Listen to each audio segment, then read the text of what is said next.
स्वाहा तस्सवितुर्वरेण्यं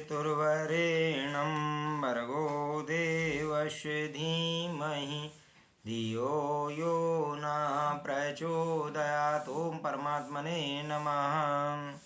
मोक्षो विषय वैरस्यं वंदो वैश्विको रसा एतावदेव विज्ञानम यथेच्छसि तथा कुरु।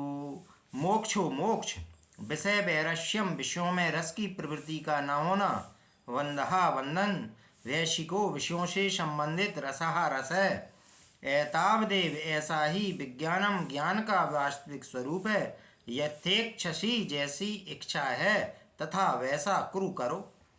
विषयों में रस नहीं है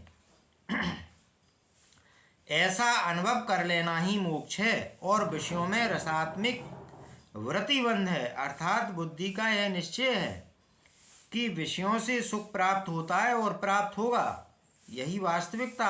आगे तू जैसा चाहे वैसा कर।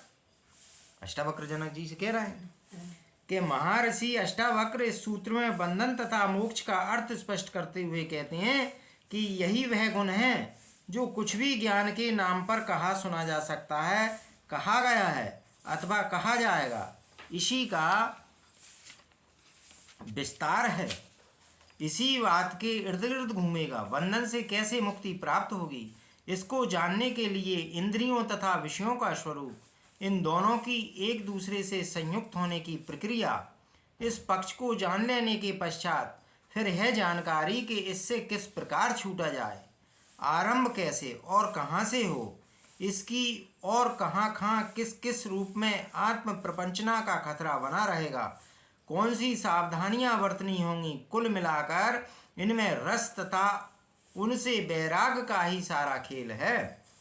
यथेच्छसि तथा कुरु, गुरु द्वारा कहे गए ये वाक्य रहस्य परिपूर्ण हैं। सामान्य रूप से इस वाक्य को पढ़कर लगता है कि मानो शिष्य को समझा समझा कर गुरु तंग हो चुका है। ऐसा लगता है कि शिष्य समझना ही नहीं चाहता है, या फिर समझ में आ जाने के बाद भी बचने का प्रयास कर रहा है। अब इसे समझाने का कोई लाभ नहीं है, इसलिए वे कहते हैं कि जैसी तुम्हारी इच्छा हो वैसा करो, जैसी इच्छा हो वैसा करो। इन शब्दों को कहकर गुरु शिष्य को स्वयं अपना निर्णय लेने हेतु प्रेरित करता है। इन शब्दों का कहने का मतलब यह है कि मुझे जो तुझे समझाना था समझा दिया, अब तू बतला कि तेरा क्या विचार है। सुनना और सुनते जाना भी इस प्रकार का वैचारिक प्रमाद है, यह भी एक व्यसन है। महर्षि अष्टावक्र उसी प्रमाद को झकझोरते हैं।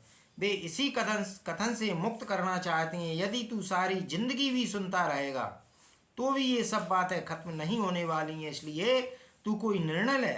बिना तेरे निर्णय लिए बात बनने वाली नहीं है। यह सूत्र निर्णय करके कुछ करने की प्रेरणा प्रदान करता है, सुनने की सार्थकता करने में है, इसलिए करो, ऐसा सुनो कि यह सुना हो जाए।